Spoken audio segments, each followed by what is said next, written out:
What's going on, everybody? Welcome to the second episode of the StaleMates Gambling Show. Last week we did our first episode with UFC, Gilbert Burns versus Tyron Woodley. We had good success. We're back at it again with UFC 250. I got my buddy Alex with us. Say what's going on, Alex. What's going on, everybody?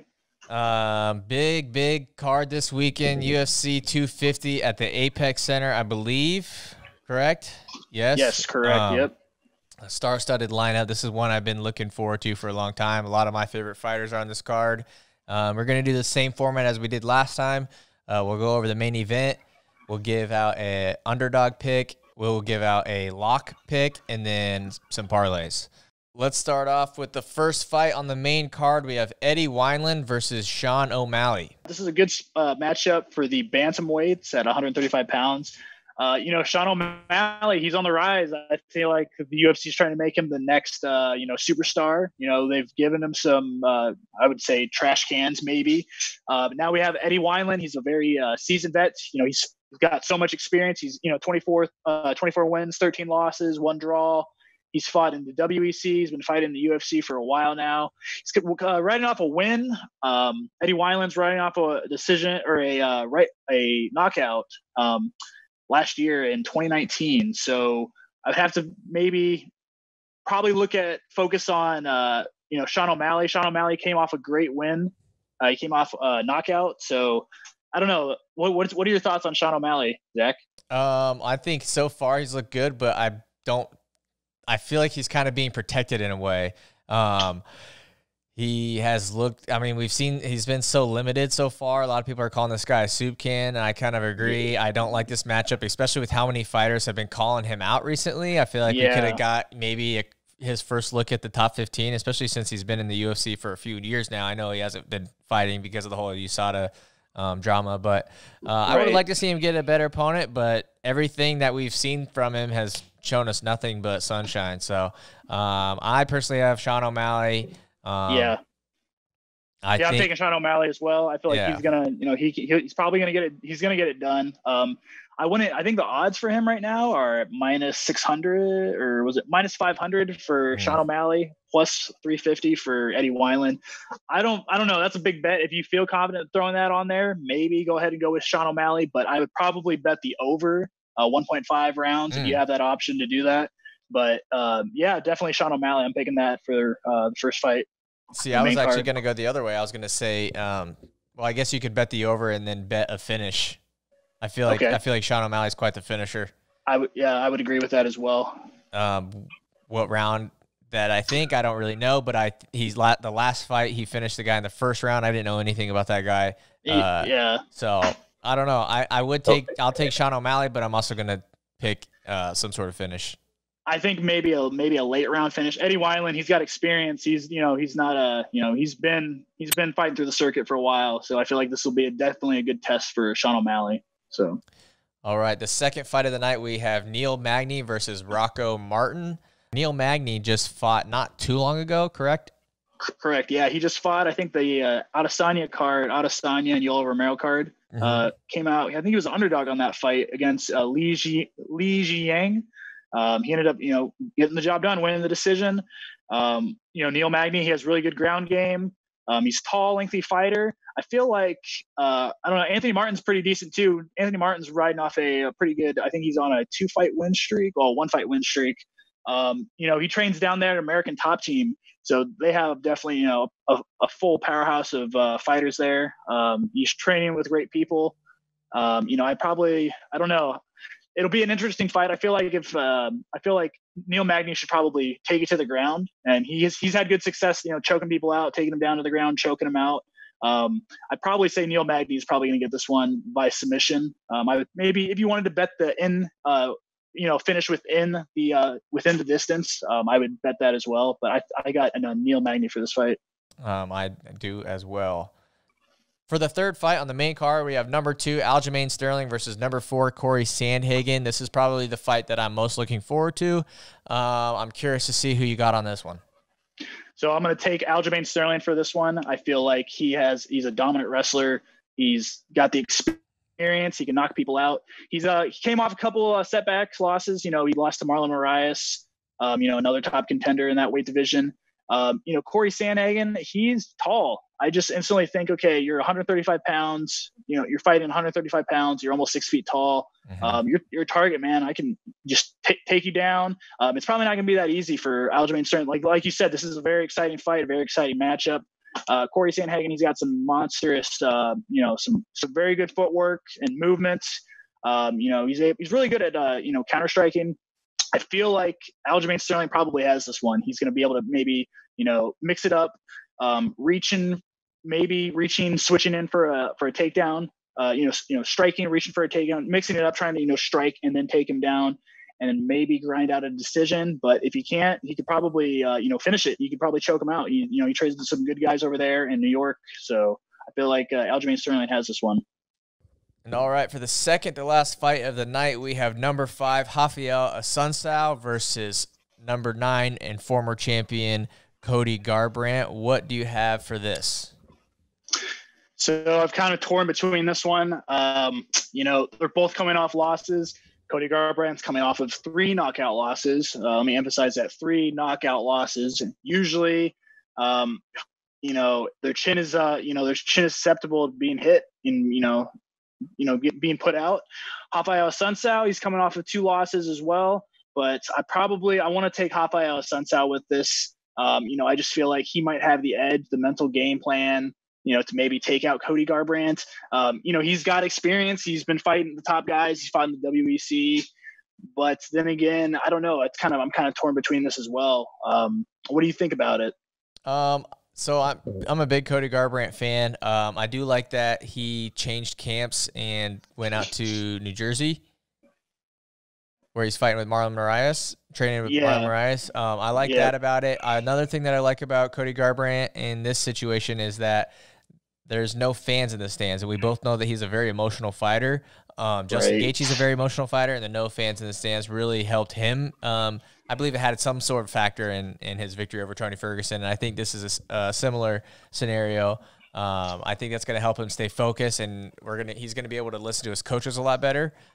He's not going to be drowned out with all the crowd noise and everybody kind of egging him on to kind of go crazy. And we've seen him before just kind of just take the game plan and throw it out the window and just start throwing. Yep. So I think this is going to kind of help him focus a little bit more. And I kind of see this as a must win for his career. I mean, where do you really go from here if you lose this one?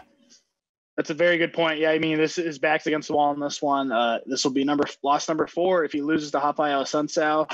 I feel like there's a lot of pressure put on Cody Garbrandt. I think that's why he even switched it up. He switched training. He went out to the East Coast to train.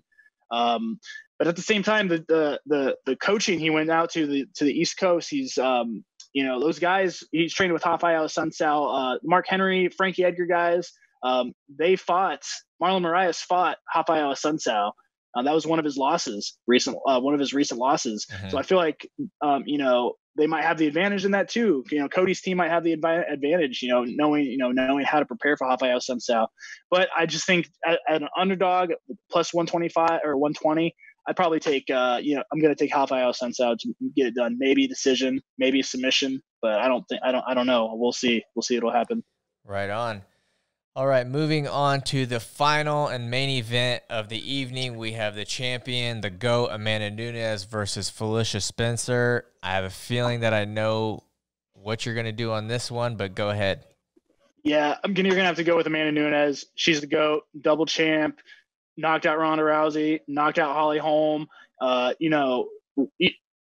Raquel Pennington, she's fought all of that weight class. She's fought all of the 135, all of the 145 pounds. Oh, there really isn't even 100. They're trying to make this. This is for the 145 pound featherweight, women's featherweight title. They're trying to make this a division.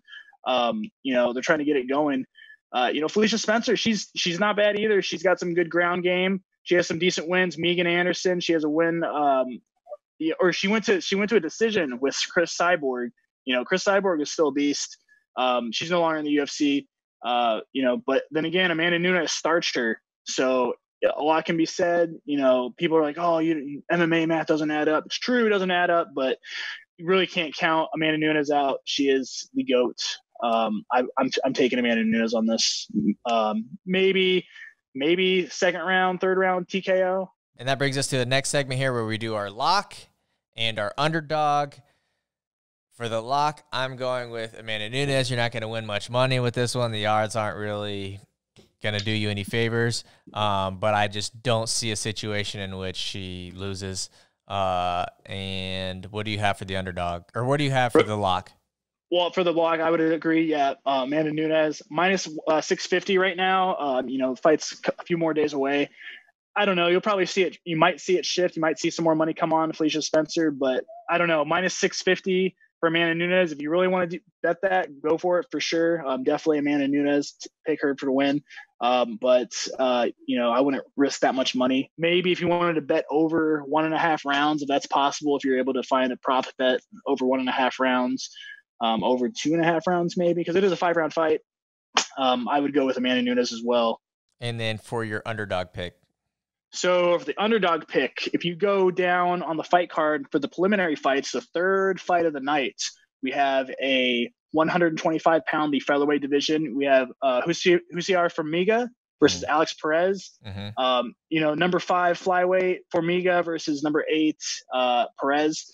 Both good guys, both decent. Formiga is just a monster on the ground. He's a veteran.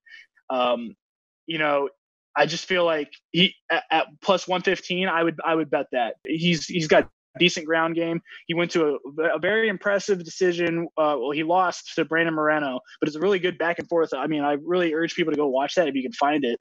It was a really good, stylistically, jiu-jitsu, back and forth, just a grappling match, they were looking for the finish. They were trying to submit each other. And Formiga, he's just a monster on the ground. I feel like if you can get it taken to the ground, and choke Perez out, I feel like that can be done. But also Alex Perez is also coming off of 2-fight win streaks, decision and a submission. I'd probably just take Formiga just to try it, why not? Underdog. I like that. And I will note that both your underdog and your lock were both correct last week. You won a lot of people a lot of money. Yeah. So we had Caitlin Chikogian. She came through. She was minus, I think, 115. And then Mackenzie Dern, I think I even said it. I don't know if I said first round or second round submission, but she got the first round submission. You just got to kind of pay attention, kind of see what's going on out there. All right. That is all for our gambling segment. There is a couple things that I want to point out, a couple fights to watch for. Brian Kelleher fought how many weeks ago? Wasn't even that long ago, was it? 2 weeks ago. He was an underdog, came off on top. Yeah, so he fought 2 weeks ago. He's fighting again. He's fighting number 12, Cody Stammen. Brian Kelleher was losing that fight, and then he apparently has knockout power and came back and won that fight. I'm excited to see that one. I think, was it Dana White who said that at one point he was plus 300? Yeah. He was plus 300 and ended up knocking out a Serger. Is that right?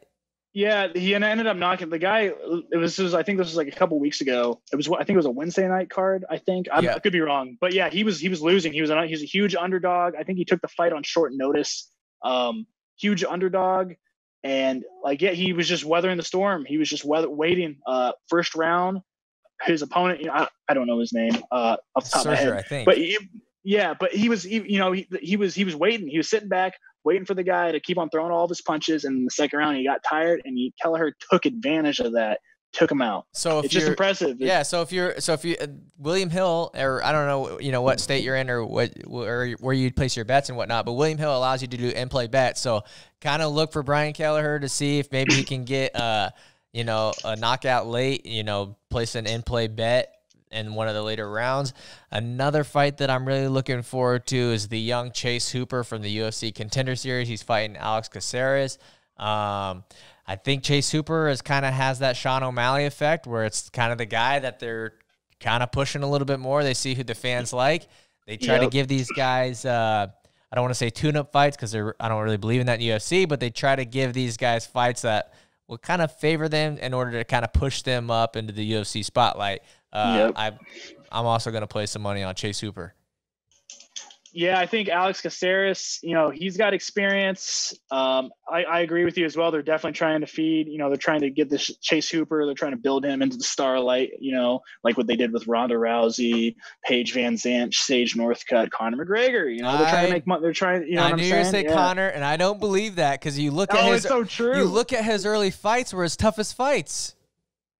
But he never fought any wrestlers. He never fought any wrestlers. Chad Mendez was last minute. On a 2 weeks notice? Yeah, okay. But his first fight in the UFC was what? Dustin Poirier or Max Holloway? No, it was Marcus Brimage. Okay. That was a good fight. He debuted, short notice, fought Marcus Brimage, knocked him out. Yeah, great. That was a good fight. And then I think he fought Diego Brandao next. I mean, I have to look this up. Yeah, I don't want to get in the Conor McGregor weeds too much. But hey, man, I don't agree with that. But anyways, Alex, thanks for joining me again. Last week you were what, 7 for 11, which is pretty good. So. And then I only put money on 6 fights, and I ended up luckily being 5 for 6. That's not going to always be the case, unfortunately. But I appreciate you joining us. Thanks, man. Don't forget to comment, like, subscribe. Weekly content. I don't have much else to say. I hate ending these things, but UFC 250 Saturday night, ESPN Plus. Don't forget to watch. Hope you guys win some money.